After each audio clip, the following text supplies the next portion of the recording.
बिस्मिल्लाहिर्रहमानिर्रहीम अस्सलाम वालेकुम वरहमतुल्लाह। मेरा नाम डॉक्टर हुज़ैफ़ा खुर्शीद है। आज की ये जो वीडियो है ये उन हज़रात के लिए है जिन्होंने अपने घरों में मुर्गियाँ रखी होती हैं थोड़ी मिकदार में, छोटे पैमाने पर।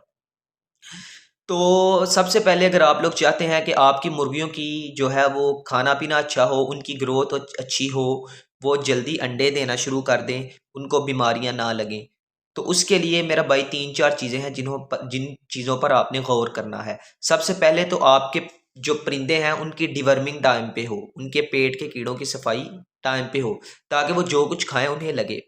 दूसरे नंबर पे उनके हिफाज़ती टीकों का कोर्स पूरा होना चाहिए। फिर इसके बाद कुछ फैक्टर्स हैं, मिसाल के तौर पे मल्टीविटामिन्स आप उनको यूज़ करें, लाइट जो है उसके लिए अच्छे सोर्सेज़ यूज़ करें, ज़्यादा देर तक उन्हें लाइट दी जाए।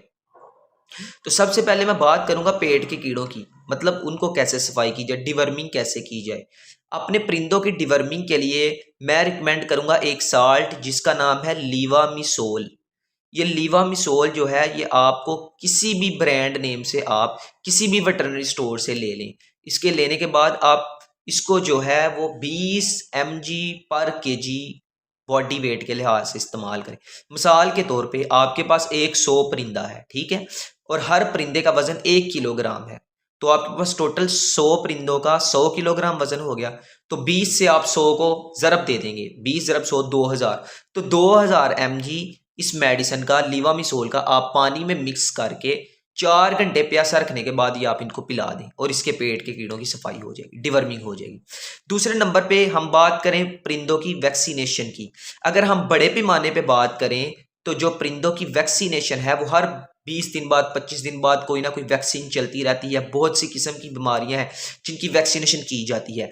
लेकिन अगर आप घर में रखें, छोटे पैमाने की बात करें, तो वहाँ पे 2-3 बड़ी आम बीमारियां हैं जिनके खिलाफ वैक्सीनेशन होनी चाहिए। एक तो मेरा भाई एनडी, जिसको आम लैंग्वेज में, लोकल लैंग्वेज में रानी खेत कहा जाता है, उसकी वैक्सीनेशन होनी चाहिए। दूसरी जो है आईबी, ये जो सांस की नाली है इसकी ये बीमारी है, बेसिकली सांस का मसला बन जाता है, इन्फेक्शियस ब्रोंकाइटिस, उसकी वैक्सीनेशन होनी चाहिए। आईबीडी एक और बीमारी जिसको आम जुबान में गंबोरो भी कहते हैं, इसकी वैक्सीन होनी चाहिए। ये 3 बीमारियों की वैक्सीन जो है वो आप अपने घरेलू परिंदों को भी करें। अच्छा, एक तो सरकारी पैमाने पर जो है सरकारी अस्पतालों से भी ये आपको वैक्सीन मिल सकती हैं। दूसरे नंबर पे मेरा भाई, जो आप लोग अगर खुद परचेज करना चाहते हैं, आप चाहते हैं कि ज़्यादा महफूज मामला बने, आप खुद इस्तेमाल करें, तो इन तीनों का, रानीखेत, आईबी और आईबीडी, इन तीनों का एक कम्बिनेशन वैक्सीन मिलती है, ठीक है।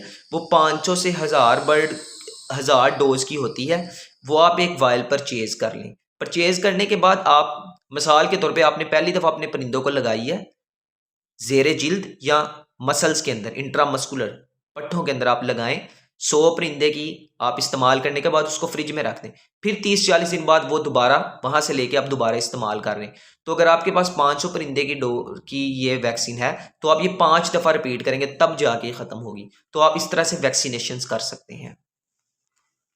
अगर हम लाइट की बात करें, रोशनी की बात करें, तो ये अंडे देने के लिए मुर्गी के सबसे बेसिक ज़रूरत है, सबसे अहम ज़रूरत लाइट का दौरानिया है, रोशनी का दौरानिया है।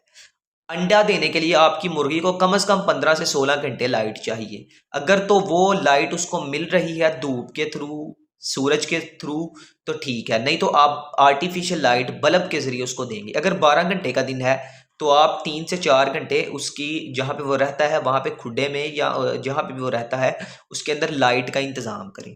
ये उसके लाइट की रिक्वायरमेंट है। मल्टीविटामिन्स की बात करें, जो विटामिन्स और मिनरल्स की उसको ज़रूरत है, वो तो अकॉर्डिंग टू कंडीशन है कि किस चीज़ की कमी है आपके बर्ड को, उसके लिहाज से उसको दिया जाना चाहिए। लेकिन आप जो है वो हर महीने बाद, हर 1.5 महीने बाद जो है आप किसी भी अच्छा मल्टीविटामिन जिसके अंदर बी कॉम्प्लेक्स सारे मौजूद हों, और इसके अलावा विटामिन सी के जो कम्बिनेशंस हैं, ये आप जो है अपने परिंदों में इस्तेमाल कर सकते हैं ग्रोथ के लिए अकॉर्डिंग टू डोज। लेकिन अगर आप किसी ख़ास विटामिन्स की या मिनरल्स की डेफिशिएंसी है, तो वो उसकी अलामात को देख के उसके बाद डायग्नोज किया जाता है कि किस विटामिन की या मिनरल की इसको कमी है, फिर उसके अकॉर्डिंग उसका ट्रीटमेंट किया जाता है। Thank you very much. अस्सलाम वालेकुम।